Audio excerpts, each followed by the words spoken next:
everybody, and welcome back to Reflecting Shakespeare TV. My name is Erika, and I'm a programs manager and facilitator for the Old Globe's Reflecting Shakespeare program, which is a transformative arts program that the Old Globe has been bringing in to people experiencing incarceration for several years. And this video program is designed to go inside while we cannot. So let's do this. Come on, let's welcome James and Nikki. Hey, you two. Hey, Erika. Hey, Nick. Hey everyone! Hi, my name is Nikki. I'm a facilitator for Reflecting Shakespeare and other community programs. I've been working with the Old Globe for about a year. I'm a formerly incarcerated individual and served 25 years. And I've done many of great things since my release, but the one thing that brings joy to my soul is working on this Reflecting Shakespeare team, learning about Shakespeare and then being able to give it back to the folks. Yeah, hey, so hi everyone, my name is James. I trained as a director. I'm a teacher and facilitator at the Old Globe Theatre. I've been working on Reflecting Shakespeare since it started about 5 years ago.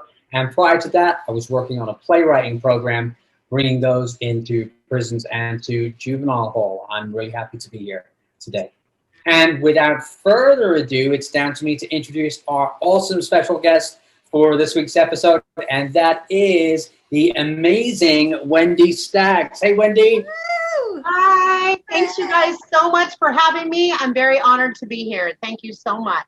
Hey, Wendy, it's so good to have you here. So you heard our intros. Wendy, what would you like the folks out there to know about you? Well, I mean, to be all in like reality and to be fair, the reason I'm sitting here in front of us today is because of the arts. And I have learned just to like soar through these wonderful feelings. They're majestic. They're just magic. And I think that's what we're here to talk about today, how that can help people. Absolutely. Oh, that's awesome. Thank you. Wendy, I've seen you and heard you speak at a number of different events, conferences, and public events. And what strikes me is you always speak with like a real passion and draw your audience into any kind of conversation. I wonder, where does that passion come from? I think the passion is an honest to God true fire that's inside of me. Growing up, I was an outcast in school, I was made fun of. I had sexual trauma. I had, a lot of things going on. And I never learned to use my voice. And I think that when I found how to find myself and be who I was, my genuine self through the arts, I feel a huge responsibility, not only for myself to speak in passion, but I have a huge responsibility to reach my hand out to the people that are still going through what I went through. I don't feel like anybody should be left behind. Love that. Love that. So, Wendy, knowing all of that now, can you tell us a little bit about how maybe the arts maybe contributed to your journey and growth? It's really interesting, actually, because I was a certified drug and alcohol counselor. I worked in the prison system as a counselor. And knowing all the grief and anger management, domestic violence, teaching all those classes, all that knowledge did not save me, right? It didn't help me make better decisions when I ended up in a domestic violence relationship, which is what sent me to prison. I feel like when I got there, I needed a new way to look at life. I needed new eyes. I needed a new vision. And I don't know how it happened, but I made a commitment to like serve God and to serve others and forget myself. I started putting one foot in front of the other. And before I knew it, I was in a journalism class. I was in a spoken word class. I was in a pilot program with UCLA. I was in the Actors Gang. I was singing, with the Genesis Project. I was in visual arts. And I just had all these different disciplines going on. And with every stroke of the brush or every note of a song, my heart just opened up, and all the trauma, all the stuff that I had just like been hanging on to for so long just was released. It just flew away. And I just found this space of safety in the arts. And I feel like art should be mandatory inside correctional settings to help people get better. Love that. Okay, well, I don't know how you can top that. Let's get this show on the road. All right, let's start how we'd start class with our check-ins, with lows and highs, sharing a low point from the past week and ending up with a high. Nikki, why don't you kick it off? Okay, I'll get us going. So my low this week is just I have been overwhelmed with my 4 jobs and getting everything done efficiently, effectively, and cleanly and concisely. But my high is what? that I am free and that I even have jobs and that I am afforded amazing opportunities as somebody that is formerly incarcerated out here in this free world. So for me, my high is gratitude, definitely. James, how about you? Oh yeah. So my low this week was on Monday, where we began our first class of reflecting Shakespeare in Juvenile Hall down here in San Diego, and everything was set up. It was going really great, but we're relying on the internet to keep working, right? And just as we began that first class, the internet in that class like completely stopped working. We got like 2 minutes in, everything stopped, and that just like ground to a halt. That was a bummer. But the high was when we got back for our afternoon class, everything was up and running, and the program went great, and we got off to the start that we really wanted. So it went from here up to here, and it was awesome. So I was really thrilled about that. So I guess also really grateful. Yeah, thank you, Nikki. All right, Wendy, what about you? A low and a high this last. So I'm gonna have to say my low's kind of been for the last month. I have a best friend who has served federal time and lots of time in CIW. She's my best friend of 30 years. And she's been fighting lung cancer, and we just found out a month ago that it spread to her spinal fluid and that she has 1 to 2 months to live. And, you know, in the old days, that would have been something that I would have gone and used over. That would have been something that I, kind of threw my life out the door on. And instead, today I'm able to like support her and go help her do her laundry and, be the friend that she needs in these last moments. And I think I'm also on that plateau of gratitude with her family, because now that we know, we are able to like do things with her, and she's off the chemo, so she's kind of like back to normal, and we're able to enjoy these moments instead of it being horrible, and we're able to just be grateful for these moments that we're having with her. And yeah, I'm gonna have to sit with both of you on the gratitude platitude. So, Erika, how about you? I think my low is anything coming through the news. I am nervous about the world, and I don't want to bury my head in the sand, so I do know what's going on out there, and then I get triggered again. My high is being here with y'all today, and actually anytime we shoot this program. I love that we've grown our family on the screen, and it's never a bad thing. It's always good. It's always my high. So for you out there, what are your lows and highs for this week? We're going to ask you to journal along, and you can just start with that check-in. Okay, so let's keep going the way we'd have class with a warm-up game. James. All right, so this week, what I would love us to play, and we're all about building connection in these moments, we're going to play a round of a game which we call Mirrors. Some of you guys might know this already. Some of the people watching, hopefully you might know this.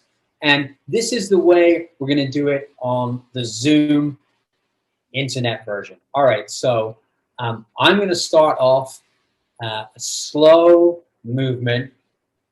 My 3 friends watching and anyone else watching, what I want you to do is just start to move with me. And as we start to work, I'm going to call out for someone else to take over the lead. And then we'll just pass it around the 4 of us like that. All right, clear? We all good with that? Mm-hmm. Yeah, let's try it out. Remember, we want to keep it nice and smooth so we can follow along. All right, so here we go. We're going to start out together. Let's go. Yeah.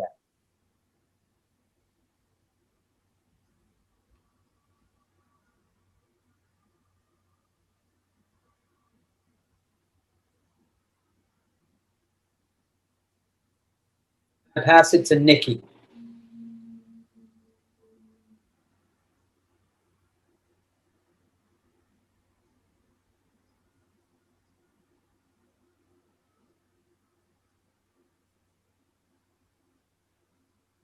Now I'm going to send it to Erika. All right. I'm going to let everybody know that on Zoom, it's really hard sometimes to know your left from your right.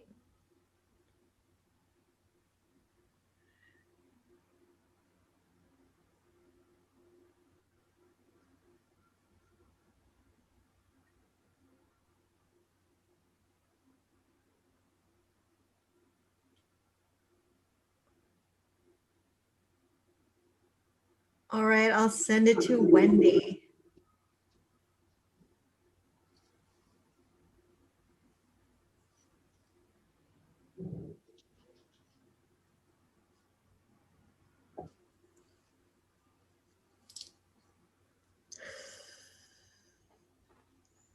I send it to Erika. Whoa. I've got to fix my hair now. Thanks for this, everyone. We really appreciate that. Thank you.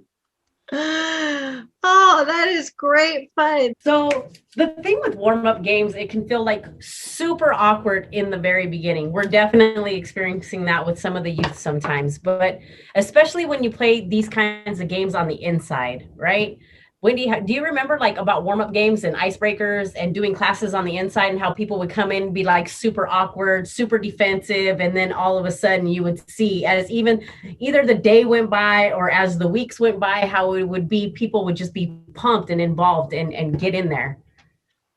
I remember, specifically seeing the division of the people that really wanted to step out into that fear of the unknown, right? Like wanting to not be embarrassed, or have people make fun of them. But there was just something about it, about acting like a child, about throwing those balls or laughing, and then there was always the ones that just couldn't bring themselves to maybe be made fun of or to have that happen, that fear, that hurt that they had felt before. And I remember that for me, it felt awesome to be a kid all over again, right? But it also hurt me inside that there was other people that couldn't let go. I wanted to just like come and play with them, but everybody has a different space. But for the ones that were willing to just like let their hair down and play, I've seen them grow in such magnitudes of ways that it's just amazing. And it all started with a little warm-up game. Yeah. I love that. Well, now that we've had our little warm-up game, let's get to work. All right. So as you heard in previous episodes, we're organizing our discussion of the play, The Winter's Tale, along a socio-emotional healing pathway. Yay! And even though it's not so fun sometimes, ultimately, if it leads to healing and amends, it's always on a good note. So let's check in with where we are in the process from pain to amends, right? Because it is a process. We've been working our way through the first 3 and hitting on the damage that these cause, right? Maybe, just maybe today we'll turn a little corner into a more healing process. Fingers crossed, folks, fingers crossed. What do you think, James? Well, why don't you just go ahead and give us a quick recap? So let's quickly get up to speed where we're at in this play, The Winter's Tale. So King Leontes has put out a hit on his best friends, imprisoned his wife, thinking that they had an affair.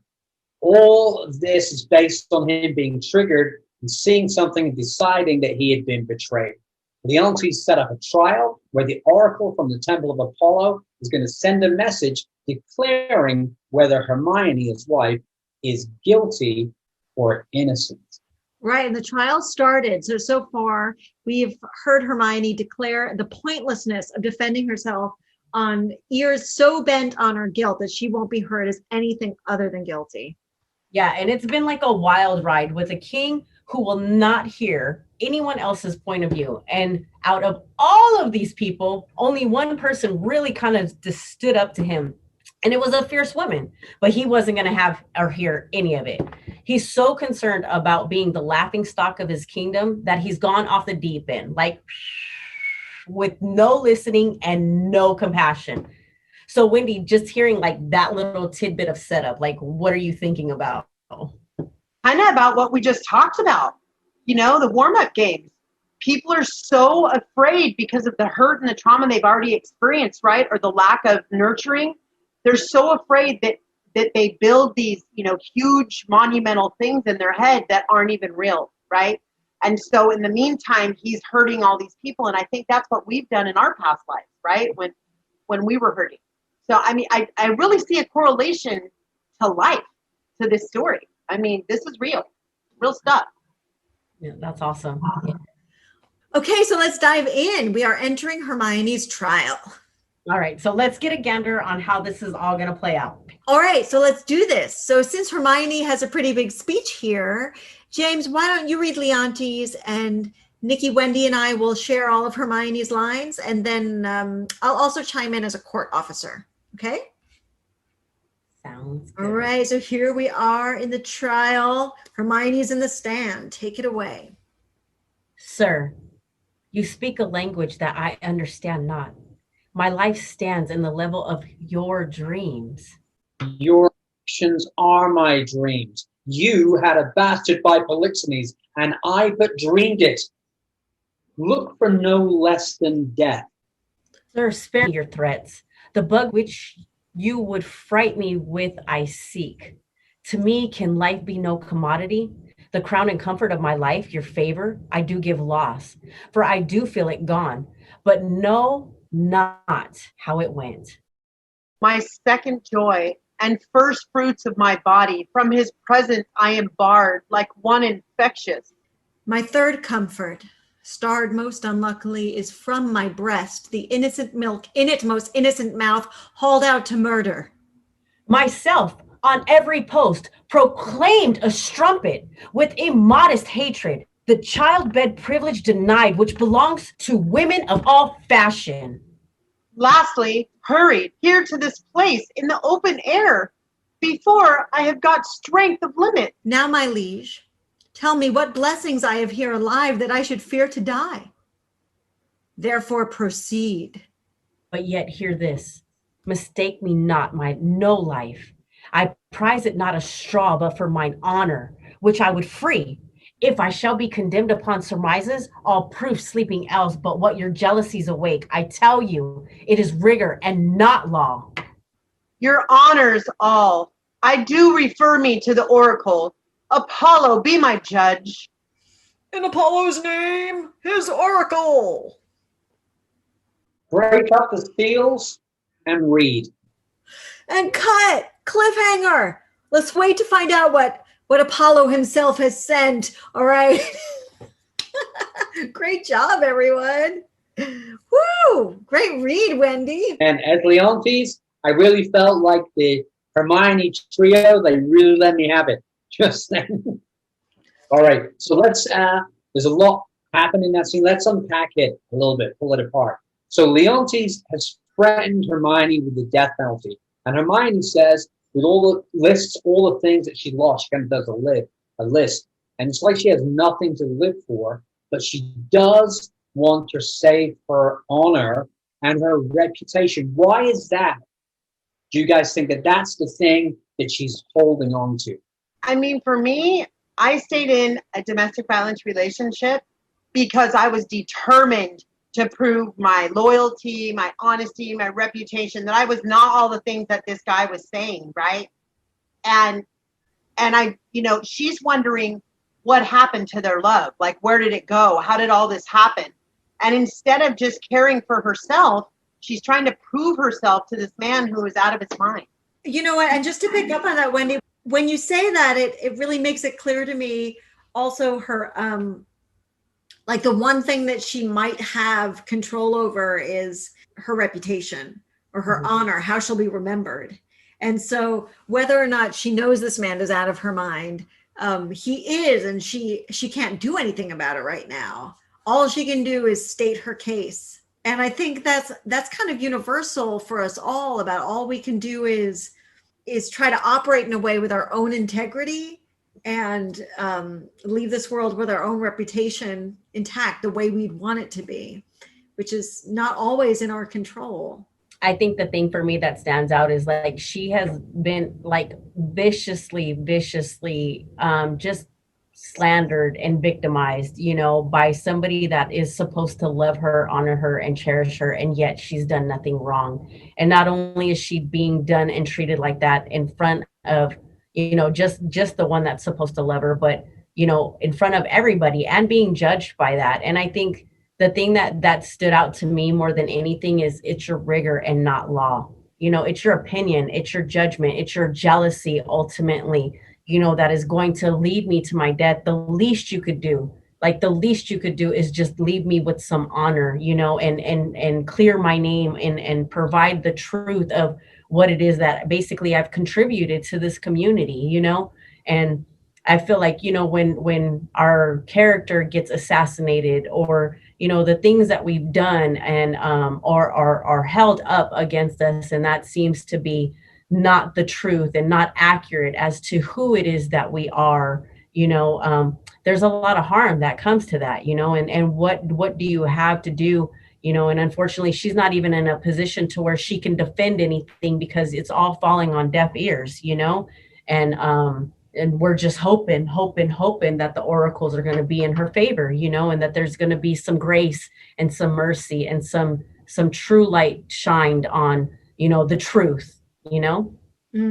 So with all that said, what's the quick write we're going to ask folks to work on here? Well, we're talking about the importance of reputation and our truths. I don't know. I feel, how about something like, what are 3 things that other people have thought about you that weren't true? Ooh, yes. Right? Yeah, that's great. Or 3 truths about yourself that people don't believe or know yet. Oh, yes. I like that. Or, I don't know, what about 3 truths that haven't been in your life, but now you want, or you want to instill it? How about that? How about that? All right. Okay. Let's do all of them. Those are all great ideas. Yes. Those are great ideas. Really. So by now, all of those questions should be up on the screen. We've captured them, and so the folks can jot them down. And they should also be in the handout if folks are watching it on social media on the outside. Nice. Whoa. Okay. All right. Let's pick up where we left off. So we were about to hear from the Oracle. Yay! So let's do this. Wendy, why don't you play the Oracle, delivery of the news? James, you stay as the King Leontes. I'll play Paulina, who I'll remind everyone is the lady of the court that stood up to Leontes earlier. And Erika, why don't you read the servant that comes in? How's that sound, guys? Sounds great. All right, you guys ready? Yeah. Do this. All right. Break up the seals and read.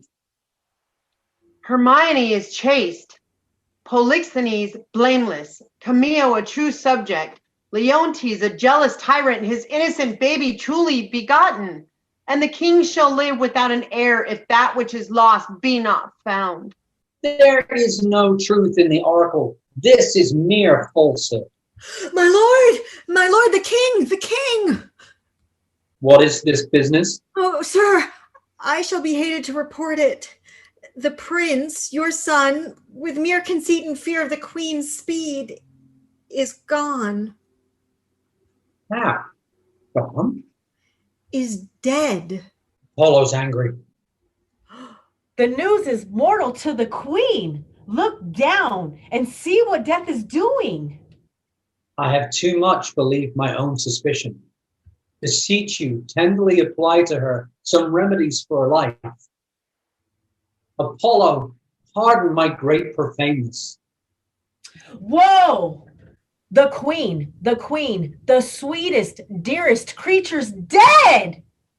Do not repent these things, O thou tyrant. These things are heavier than all thy woes can stir. Therefore betake thee to nothing but despair. 1,000 knees, 10,000 years naked, fasting upon a barren mountain, and still winter in storm perpetual could not move the gods to look your way. I have deserved all tongues to talk their bitterest. Bring me to the dead bodies of my queen and son. On them shall the causes of their death appear unto our shame perpetual. Once a day I'll visit where they lie, and tears shed there shall be my recreation. So long as nature will bear up this exercise, so long I daily vow to use it. Come and leave me to these sorrows. Whoa! Yes, I love this scene. So much drama. So let's make sure we get all of it. So let's just unpack really from the beginning. What did the oracle say? She's innocent. That's what he said. She's innocent. Yeah, and Leontes is a jealous tyrant. That's what he meant. And then Hermione is declared innocent, and it is declared that The king shall live without an heir if that which is lost be not found, the baby he sent to be abandoned in a remote place. Then and only then, after all that, seems like Leontes begins to have a real turn. He begs forgiveness from God. Paulina tells him he's not worthy of that forgiveness, and he vows to make a daily pilgrimage to Hermione's grave. Oh, man, there's a lot to discuss. Where are we going to start? I don't know. I feel like she died of a broken heart. Her son died, and then she fainted and died. I feel like she died of a broken heart. Mm-hmm. To you, Wendy, does that make like that Leontes killed her? What do you think? I mean, I don't think he directly killed her, but he did kill her because of all this stress and everything that was happening, right? Like the son was gone, the other son was banished while she was breastfeeding. She was going through a lot of trauma and stress. Yes, I feel ultimately, indirectly, he killed her. I'm curious to know what everyone thinks about the fact that Paulina says you are not even worthy of begging for forgiveness. Because that's I feel like that's a pretty controversial point of view. I agree. Because how many times have we been told that? I believe everybody's worthy of forgiveness. I think for me, the thing that stands out is in the initial emotion of it, right? In the present, in the here, and in the now. Ultimately, those emotions get so fueled and so permeated inside of your soul that you believe that this is the absolute truth. But one thing I've learned is that no feeling is final. And I believe that, just like Leontes, as he's going through his transition of figuring out the facts, functioning from a place of jealousy, creating all of this madness, wanting to kill his folks, wanting to do all of this harm and this damage, getting his son out into the wilderness and leaving him out there to die, and ultimately, it takes this realization, and it's so late, like so many people have been lost, so many people have been hurt, so many people have been suffered, and now finally he's having this realization that it's too late, and I think as we look at that process, I think unfortunately, Paulina, she's functioning from a place of just hurt, despair, and grief, and she's in that initial stage, and I think it's a justifiable emotion. However, the recourse and the consequences of what that might look like in the initial has a tendency, as I've seen through the powers of humanity, have been able to transform, and forgiveness has been able to be delivered to folks and given to folks freely. Do you think that what comes up for me is in that last couple of speeches that Leontes has, is it going to be possible for him to forgive himself, maybe, for all this trauma that he's caused? It seems like he's starting to have this moment where like the light is starting to go on, and he's kind of starting to see it and feel it. So I wonder, is he going to be able to forgive himself? Maybe. And also, do we believe him as he sets out this path that he's going to go on? One thing that I love about doing these scenes is whoever gets to read that part, they get to step inside the shoes of that character. And so it's great to hear Niki speak about where Pauline is coming from, and it kind of comes naturally, having been able to step in those shoes. And James, for you to start thinking about what are Leontes' inner thoughts, like as he's saying that, can he believe it? I just want to point that out, that this is one of the reasons why we bring this stuff inside, is like it's this natural exercise of empathy with different points of view that you might not be yours. I'm thinking about the fact that wherever Leontes is, James, it's definitely the beginning of the next process. And I'm thinking about that process that Niki laid out for all of us. And I think we're on the cusp of the turning point, Niki. What do you think? Yeah, I think so. And one thing I definitely want to say is, ultimately what James highlighted, is Leontes ever going to be able to forgive himself? And ultimately, when you come into that awareness of, the harm and devastation and that you've caused, that's the hardest thing to do, is to that self-forgiveness is the hardest thing to do, so and it's, as Erika said, it's a process, and it's definitely it's just like the grief process. It's a grieving process, and ultimately you go through all of those stages that and they come in and they come out, and they don't necessarily go line by line. Anger sometimes, and wanting to bargain is a totally different one. Like, you go through these different stages, and it doesn't necessarily have to be in order. So for sure. For me, it's, what we were just talking about, what Nikki talked about, the process.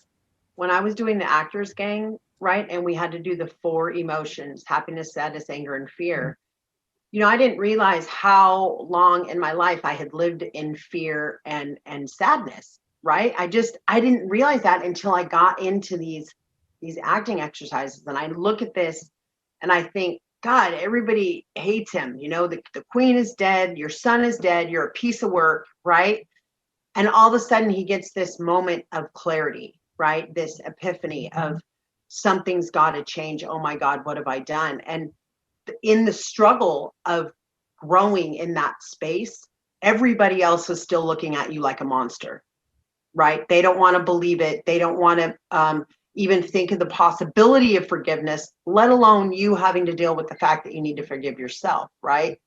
And I think the one reason that we do this is to acknowledge the real feelings that everybody as a collective feels, so we can all do this together. We don't have to do it alone. Trying to do it alone is what got us here. Really. That's awesome. Thank you so much, Wendy, for that. So that leads us right into our next reflection question.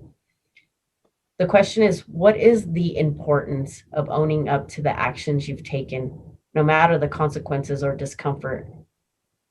It's a powerful question right there.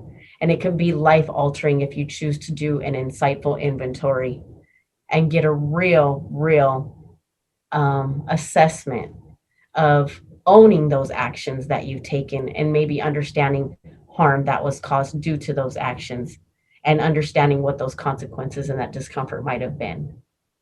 Oof. All right.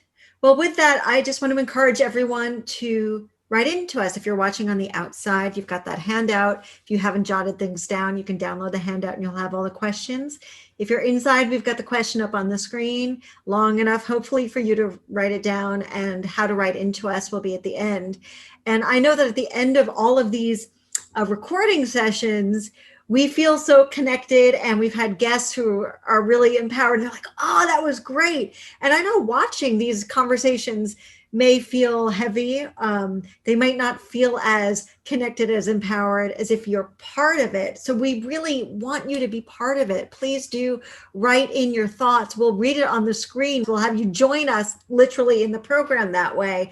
And what can we say? We want you to join our conversation, because it's connecting that's so empowering. Yes. Please join our conversation. All right. But with that, folks, that's the end of our episode. That was awesome. Thank you. So fun. Thank you so much. I really enjoyed this. All right. I'm so glad you were here, Wendy. Yeah, thanks for joining us, Wendy. Wonderful. Thank you so much. This was awesome. I've never read Shakespeare a day in my life. This is stuff. I have seen Shakespeare. Yay. Oh, come on. The first time you're reading it is here? Yeah, first time. First time. See, healing starts everywhere, right? Yes, it is. All right. So we're going to end our program the way we would end our program when we're in class, when we're in person working together. We're going to end with a one-word checkout. And that's one word where we describe how we're feeling right now. Nikki, I'm going to invite you to start us off. Loving. James? Content. Wendy? Fulfilled. Whew. Erika? Loving. And everyone watching? Thank you guys for participating. So right now, what we'll do is we'll do our count out, 1, 2, 3, and on 4, we will clap on that 4th beat together. Hope y'all are watching. You guys will partake in this also because we do it in sync on time, every single time. Ready? 1, 2, 3. Yes. All right. And now we're all going to say goodbye to everybody out there. Bye. Bye. Thanks for watching, everybody. Bye.